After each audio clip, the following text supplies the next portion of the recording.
Oke, halo semua. Bertemu lagi di mata kuliah manajemen keuangan. Ini pertemuan ke-11. Kita akan membicarakan mengenai saham. Oke. Yang pertama-tama,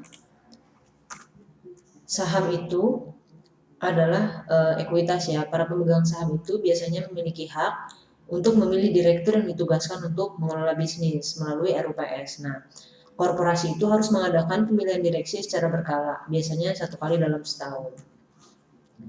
Pemegang saham biasanya memberikan suaranya secara langsung di rapat umum pemegang saham atau RUPS. Namun, mereka juga bisa mentransferkan haknya melalui kuasa atau proksi.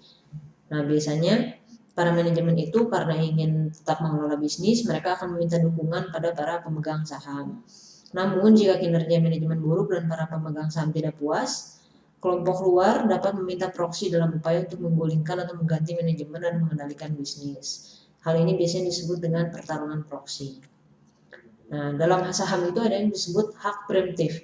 Hak preemptif itu apa? Hak preemptif itu adalah hak pada para pemegang saham untuk membeli saham tambahan ya dalam penerbitan saham di masa mendatang sebelum saham tersebut tersedia untuk masyarakat umum. Jadi contohnya sekarang kita sudah punya saham PTA, jadi nanti kalau misalkan kita punya hak preemptif ini, nanti saat PTA akan mengeluarkan saham lagi, kita memiliki hak untuk membelinya sebelum dibeli oleh pihak lain yang belum memiliki saham A, gitu ya. Tujuannya apa? Yang pertama, untuk mencegah manajemen menerbitkan sejumlah besar saham tambahan dan membeli sahamnya sendiri, ya. Yang kedua, melindungi pemegang saham dari penurunan harga saham karena meningkatnya jumlah saham beredar. Saham itu ada jenisnya saham yang diklasifikasikan. Biasanya contohnya kelas A, kelas B untuk memenuhi kebutuhan khusus perusahaan. Ada juga yang disebut saham pendiri. Saham pendiri itu yaitu saham yang dimiliki oleh pendiri perusahaan yang memiliki hak suara tunggal, tapi dividennya dibatasi untuk jangka waktu tertentu. Nah, kita akan bahas selanjutnya harga saham dan intrinsik saham. Harga saham itu adalah harga pasar saat ini ya. Harga saham gampang diamati untuk perusahaan publik karena biasanya ada informasinya untuk umum. Nah, kalau nilai intrinsik itu adalah nilai yang mewakili nilai perusahaan yang sebenarnya dari saham perusahaan, tidak bisa secara langsung diamati dan harus diperkirakan secara mendalam. Nah, ada yang disebut dengan equilibrium pasar. Equilibrium pasar itu apa? Equilibrium pasar itu terjadi ketika harga saham sama dengan nilai intrinsiknya. Ini memang agak susah ya terjadinya. Nah, tapi terjadinya biasanya kalau misalnya pasar sahamnya cukup efisien. Perbedaannya atau gapnya antara harga saham dan nilai intrinsik biasanya tidak terlalu besar. Oke. Namun biasanya harga saham individu akan jauh lebih tinggi atau lebih rendah dari nilai intrinsiknya. Nah, ini sebenarnya sudah pernah di pertemuan kedua ya kalau nggak salah mengenai harga saham nilai intrinsik. Yang menentukan harga saham itu apa saja dan yang menentukan nilai intrinsik itu apa aja. Oke. Nah, saat berinvestasi pada saham biasa, tujuan para pemegang saham itu adalah untuk membeli saham yang sedang under value atau di bawah nilai intrinsik. Karena apa? Nanti kalau misalkan masyarakat sudah tahu nilai intrinsiknya itu tinggi, maka harga saham akan ikut tinggi ya.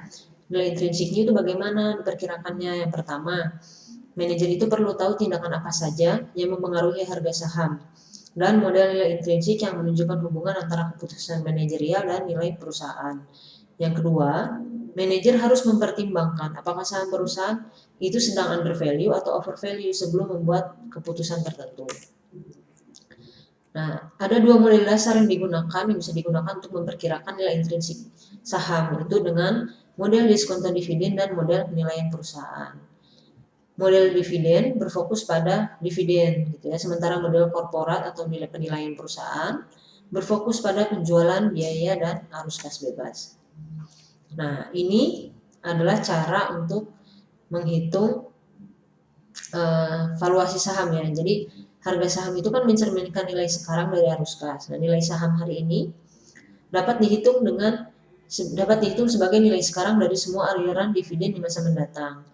Nah, persamaannya itu adalah model valuasi saham yang bisa digunakan saat dividen meningkat, menurun, fluktuatif atau bahkan nol. Ya, jadi ini kalau misalkan dividennya fluktuatif atau meningkat atau bahkan nol. Ini rumusnya, D ini mencerminkan dividen, ya, dan RS ini adalah tingkat pengembalian minimum. Nah, tadi kan ini untuk dividennya yang meningkat, menurun atau fluktuatif. Kalau ini yang konstan gitu ya. Bagi banyak perusahaan wajar untuk prediksi bahwa dividen akan tumbuh dengan kecepatan konstan. Biasanya ini untuk perusahaan besar yang sudah stabil. Maka persamaannya itu beda gitu ya. Menggunakan ditambahkan dengan faktor growth atau pertumbuhan yang diharapkan. Oke. Nah, tingkat pengembalian minimum dalam persamaan yang tadi adalah tingkat pengembalian minimum yang disyaratkan atau ya yang merupakan tingkat tanpa risiko ditambahkan premi risiko. Persamaan untuk mencari tingkat pengembalian diharapkan. Nah, ini adalah rumus untuk mencari tingkat pengembalian diharapkan. B itu dividen sama kayak tadi. Oke. Nah, ini ada contoh ilustrasi kalau misalkan suatu saham itu dividennya konstan. Di sini ada dividennya, contohnya ya di tahun 0 itu dividen pertama ada 1,15